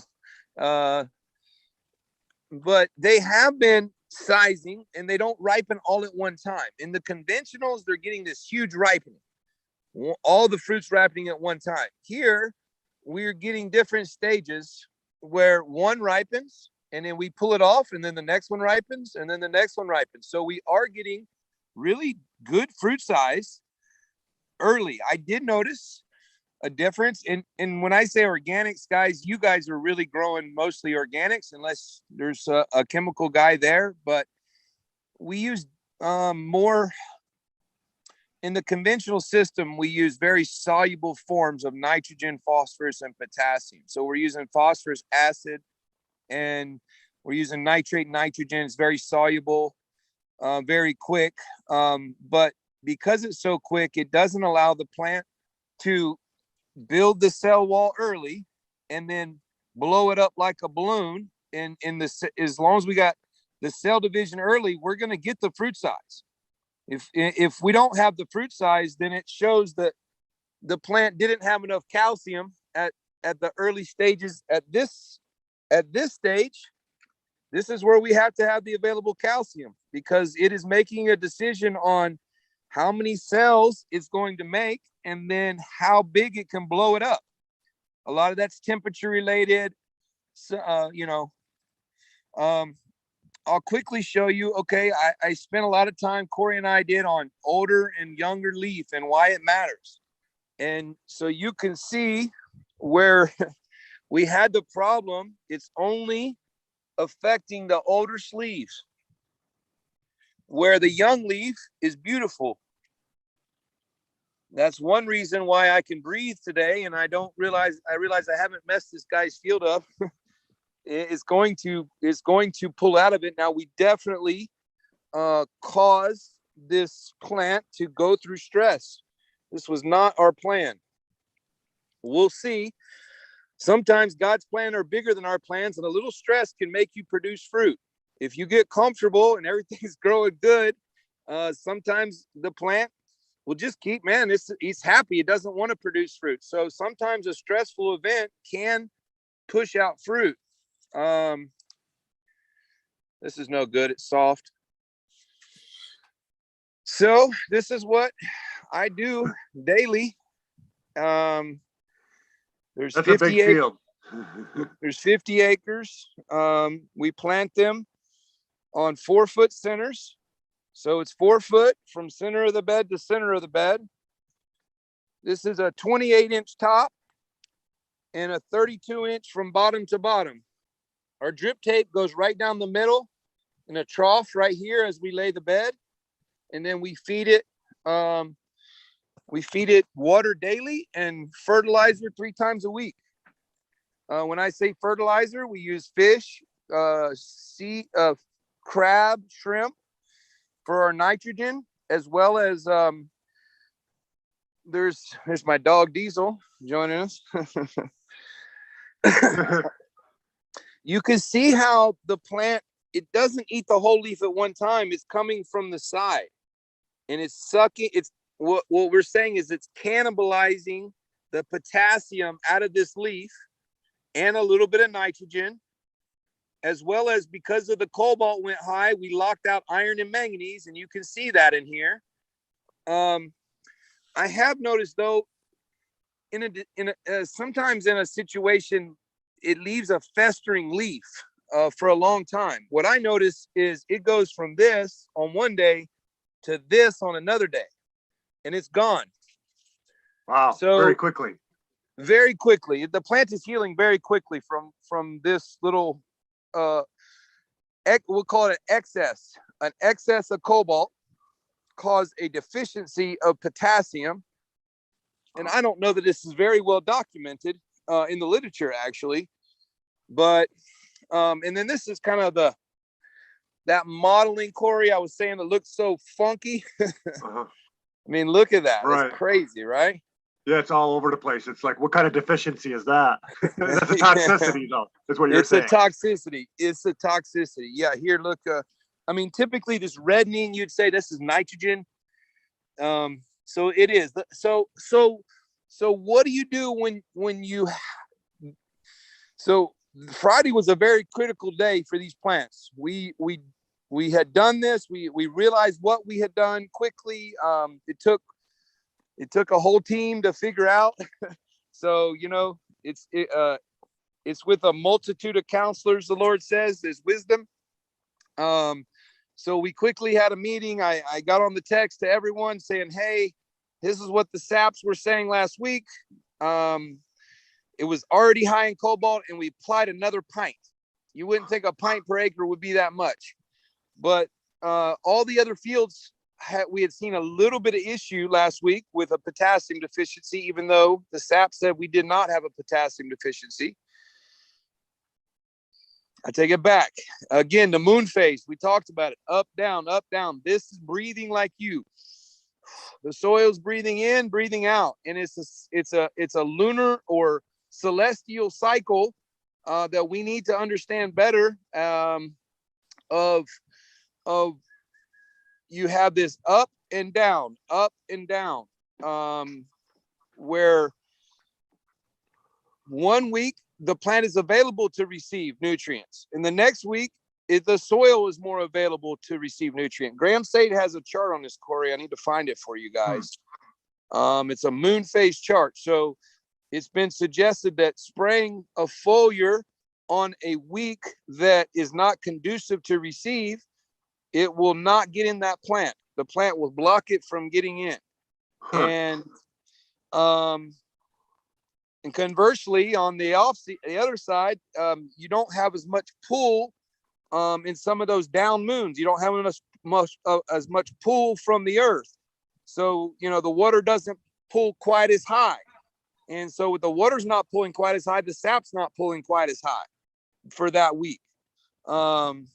We just caught this on a bad week.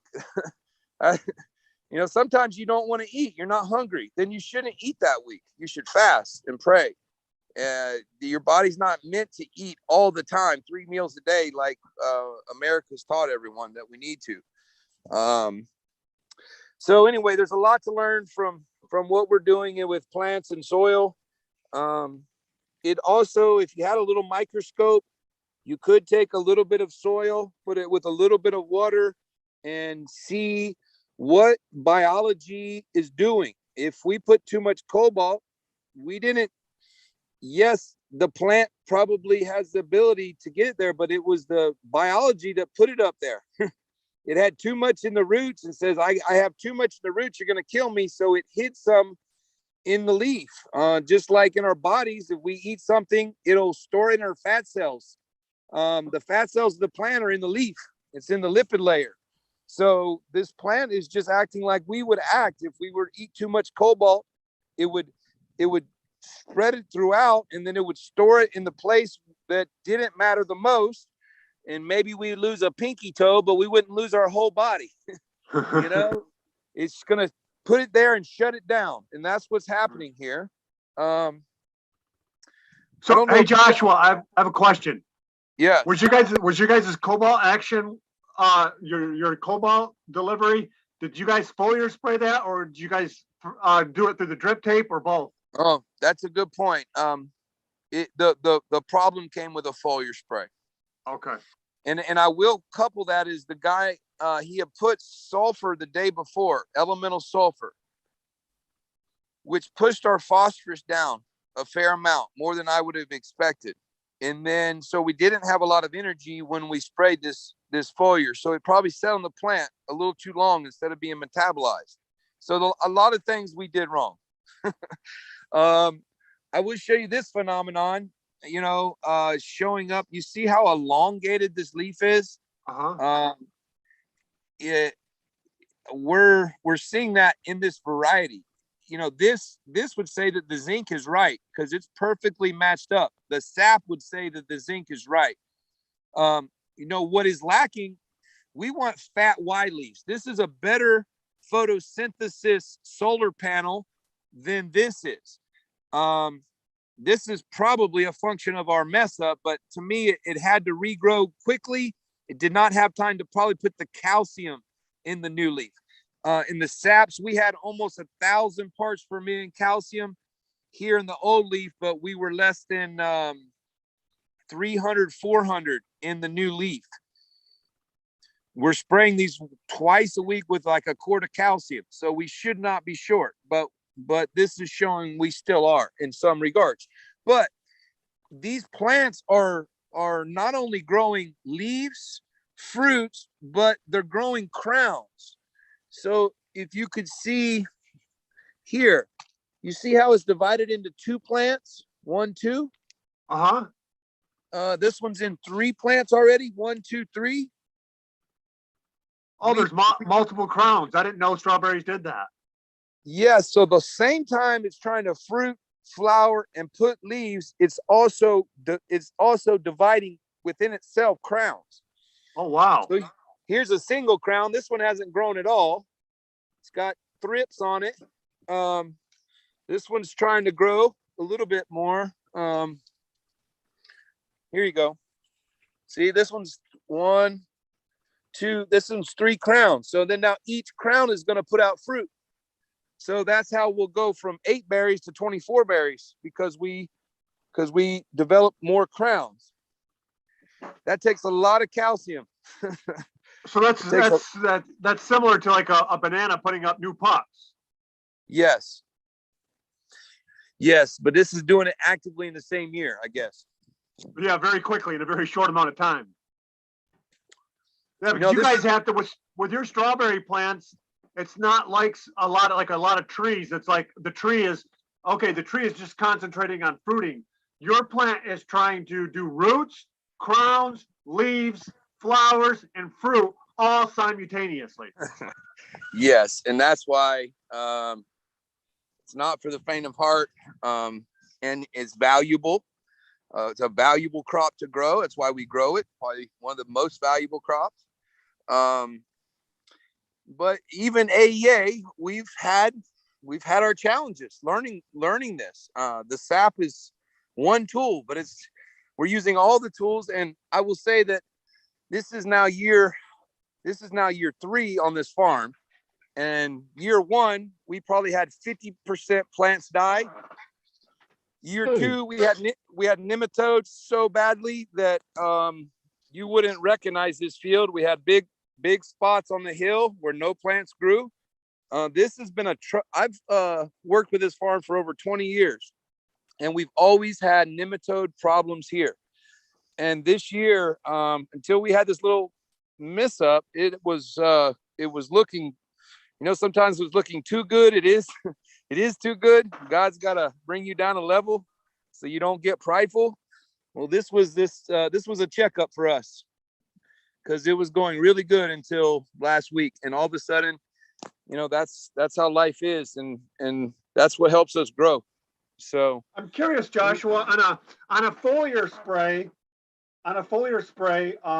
does it, as far as the videos you're showing us, it looks like the harm is mostly happening to the older leaves.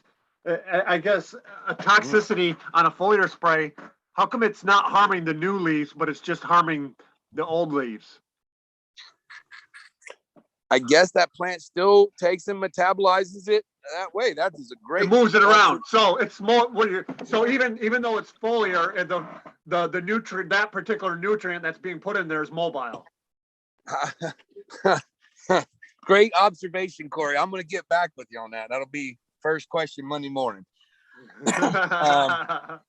Now I will say there might be a little bit of cobalt. I don't think so, but there might be a little bit in our new micro product that we're testing for strawberries. So there may be a little bit going out every other day, but this really started happening 2 weeks ago. We had no cobalt. I brought it up. Hey, we don't have any cobalt. What do you think? And the one scientist said, cobalt accumulates in the roots. I'm not real concerned about it at this point. The other guy said, well, maybe we need a little bit. So we agreed to put a pint in the foliar. Well, they're busy. They're in Ohio. Well, that pint stayed in the foliar for the last 3 weeks. And we probably needed it 1 time. So we put it 3 times or 4 times maybe. And so it just elevated. We saw it last week. We told them to pull it out. They didn't pull it out. So we all have responsibility in how it happened. And now that it has happened, I think we've identified what toxic level of cobalt in strawberries is. If it's never been identified before, we know now. Right. I guess It'll help I us. see it. It'll help us call a better program next year. I see. Yeah, or maybe, I mean, like I guess my question, you know, when I'm thinking about the foliar spray, you know, you think of like a toxicity. If I put something on this leaf and it's toxic, it burns, it does something to that leaf immediately. But in this particular case, maybe the cobalt itself is not at an expensive enough rate to give it of its own self a toxicity. But like you said, it's now we have an abundance of this mineral, which is antagonizing potassium. And so the plant is going to hear, oh, I got to draw potassium from the old leaves, which then exposes it to the toxicity and gives the old leaves the toxicity because the plant is pulling the potassium away because it can't get it from the ground right now because it's unimbalanced within the plant. Yeah, no, that's it. That's it. You're locking out potassium, which is mobile, and it has extra storage of potassium in the older leaf, so the plant's going to take it first. Most of these plants, it's just one set of older leaves. There's a few of them it got into, you know, each week we got a new set of leaves. So you can see it getting further up in the plant. I definitely saw this last year, but we didn't put our finger on it. Now I know what it is. So cobalt slows ethylene production. So I would expect that these plants did not pick. They were picking very well, and I think they probably slowed down. I asked that. Definitely the fruit size went small. So our potassium, there was nothing left to fill. So it just filled it to here instead of go ahead and filling it up. A lot of the sugar probably is now going to repair those old leaves. So there's not a lot of sugar left to go into the fruit, especially with a lack of potassium. So all that says is I'm going to call my grower when I get off this phone and I'm going to go get him some rebound potassium and we're going to spray these today. With a little nitrogen and a little potassium and a little seaweed, yeah. And that's coming from Joshua's pocketbook, huh? Yeah, that's right. This potassium spray is going to be complimentary of AAA this time, huh? Yeah. Thank you so much, guys. It really gets interesting, and I think from the challenges that we get, we learn a lot, and I can say that if we give up, then we miss out a lot, rather than every day we have to keep on learning. I really see that we have run out of time. I know that it can get more interesting, but I do appreciate. If maybe you have missed everything, remember the right photosynthesis will give you the right plant biology and then the right produce. I really, I don't know, I should challenge Sister Florence. We should be growing strawberries and get some enough experience from it ourselves locally here. I know, Sister Florence, you can take up that challenge of growing strawberry. That is so much strawberry. I was in shock. so many acres of strawberry. I was actually in shock. I think we shall do a quarter an acre, Sister Florence. Don't shy away. Pray. Amen. Praise the Lord. And I thank you, brothers and sisters, for joining in. I know we shall continue learning. Fred, you have been silent. I don't know if you are catching up with everything. Dr. Fred, are you there? Yeah, thank you so much. I really appreciate everything that we have learned today. And I had a few questions concerning longevity of food. And I was asking, which is the most compelling reason for preserving food? Now, if God has to give us fresh supplies daily, and we are told that God's mercies are renewed every morning. And even Jesus, when he was talking about taking of the fruits of the vine, he talked of taking it anew. So are we going too far by preserving certain foods that need not to be preserved? And I'm thinking of it this way, that we are likely to lose some benefits from if in any case we were to dehydrate or dry certain foods that are succulent, okay? Because once you dry, you lose the enzymes, and this is the body's, this is the point at which you're able to assimilate foods because they have enzymes in them. And once you dry them, actually, we lose that benefit. So my question is, are we extending preservation beyond what is expected? Or do we have certain food categories that need not to be preserved? I know some foods may benefit from preservation, for example, seeds, and that is why we have been able to keep the seeds from the time of Eden until today. We have the wheat, we have the maize, yeah, because seeds benefit a lot from preservation. So that was my worry since the beginning, and that was my curious part. If anybody can react, I'll appreciate a lot. And as you react, let us know whether we have precedents in terms of, was it done in the past? Did we have those preservation methods that were meant for certain foods, or are we making up for deficits because of sin? And now we are looking for a remedy to preserve foods that need not to be preserved when God has to give us fresh supplies on a daily basis. I'm still asking. Or maybe some people want to spare the energy of looking for fresh supplies, and therefore the best thing is to keep or to preserve what they have. Or maybe some would like to not to give away what they have, not to extend kindness, and therefore we have an aspect of hoarding, that is keeping instead of giving away. So I think I've talked about many things.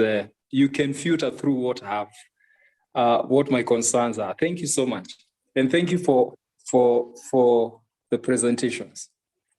Thank you so much, Fred, and I really do appreciate the dimension that you have taken on your questions. And I was thinking about this, that maybe in the next program we deal with why preserve the food. Why are we really preserving, and what should be preserved for how long, and such a things. That is why we were looking at longevity, and the reason why we were looking at longevity is because we harvest or we plant and harvest, but the food themselves do not have a good shelf time. And we are asking ourselves, what can we do so that the food that we have may have a good shelf life?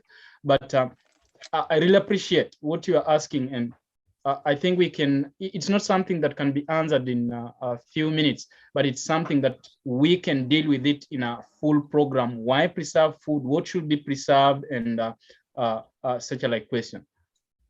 That's a good question. I think that's interesting, Sammy, and what Brother Fred brought. I think the principle behind what Fred is saying is, would we, instead of taking our time and energy and potentially money to try to put it in this avenue to preserve certain things, maybe certain things can be preserved easily, and other things maybe would, instead of putting that time and energy and everything, maybe that time and energy and cost could be put into something else that is more seasonal, that is going to renew things.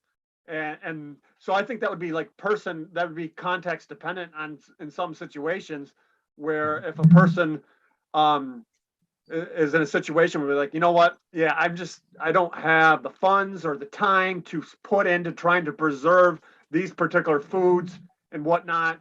My time and energy and everything would be better spent and getting this going and stuff like that. Do you think that's kind of where you're treading a bit, Fred? Yeah. That is one of the points.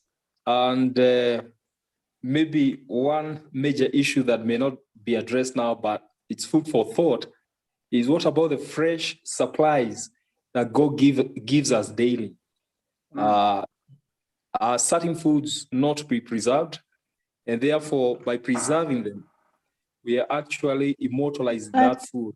It should not be the case. when we could have some more diversity. So we might miss out.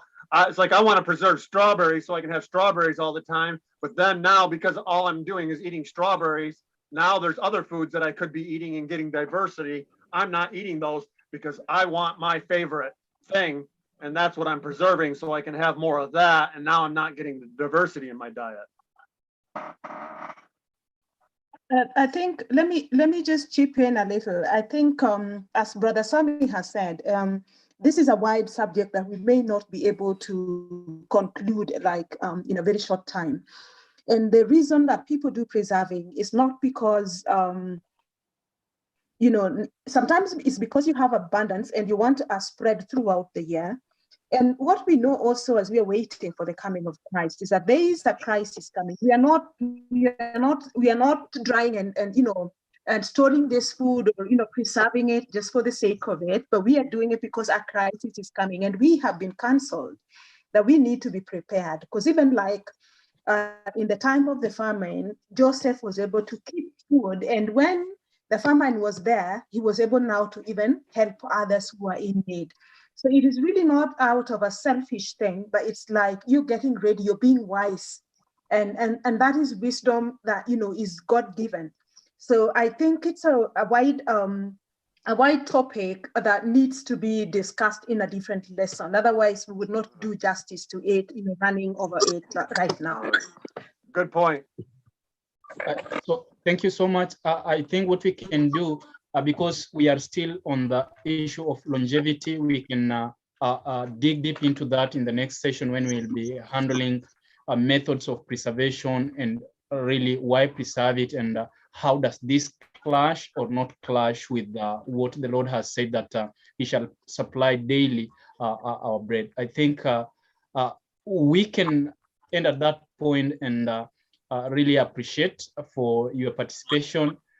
And I hope I'm not locking anyone out. And Corey, remember to forward us those pictures of Yes. longevity on WhatsApp or on email so that we may look at them. Otherwise, we can close up with a word of prayer, and I know the Lord will help us to have another next session in the near future, which is next Sunday, God willing. Fred, can you close with a word of prayer for us? And please remember Brother Joshua Young and his farm and what they are doing there. He needs prayer, and the team that he's working with there, so that they may work for the glory of God, and actually they may have the fruits of their hands. Fred. Okay, thank you. Let's bow down for prayer. Our Father in heaven, we thank you so much for this opportunity you have allowed us to discuss mighty things about nature and about what you have provided. We ask you to forgive us for our sins and to bless us, to energize us and give us wisdom on these matters that are wide and diverse. We also want to commit our work before you, and we also commit our farms, including that one of Joshua, as we continue to explore the amazing things about nature and how we need to grow crops based on the knowledge you have provided, that God, you may reveal these things to us. We want to commit our lives to you, and we ask you that you prepare us for the kingdom to come.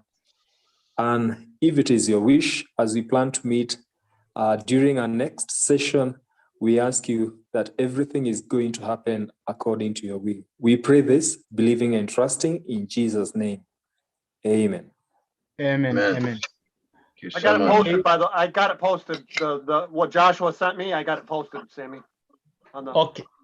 Thank you, everyone. And to those who in USA, good morning, everyone there. And for those in Kenya, you may have a good evening, everyone. Hey, Sammy, real quick. Sammy, Yes. do you have a thought on what next week brings? What's on the agenda, so maybe I can prepare? We are, as Brother Fred has pointed out, we are going to look at why preserve food, the methods of preservation. I think that will be the issue that we shall be dealing with. Okay. we could probably Okay. I think, you know, that's something I'm assuming we'll probably be able to cover that pretty quickly. we should consider something else that we could go into after that, because I think that's not going to take very much, because it's going to be somewhat related to this, what we've already done, and we don't need to rehash a lot of it. So we might want some more as far as in line with the soil and growing. We can go on to the next topic of that too. We don't have to mention it right now, but we can ponder it, Sammy, and put it out. What else we might go over? You know, it's kind of like a part 2. Yeah, Joshua, maybe you had something you wanted to bring out. Yeah, maybe you have an idea, Joshua, of the next topic. Let me pray about it. I feel like I could have been more prepared had I understood. I probably should have known already, but yeah, I think I want to hear I want to hear where your growers are at today, next week. My sister Florence, some of the other guys, let's bring our problems to the Lord and get some answers of some things that you guys are dealing with, worms or pests or disease. Let's take what we've learned and learn the practical methods of diagnosing daily problems. I showed you my problems here, so if you're having problems, I'd like to see them so that I can understand what you have, empathy for what you're dealing with and how you're growing, and maybe that can help all of us understand how we can teach the world to farm. And I know each area is going to have different challenges, and I can't understand them unless sometimes I can see them. Thank you so much, Brother Joshua. I think yeah, we shall reach to the people in the group and be able to inform you early enough so that it gives you even a humble time to prepare for that. I appreciate it. Thank you, guys. Okay. Appreciate it. God bless you. Bye for now, everyone.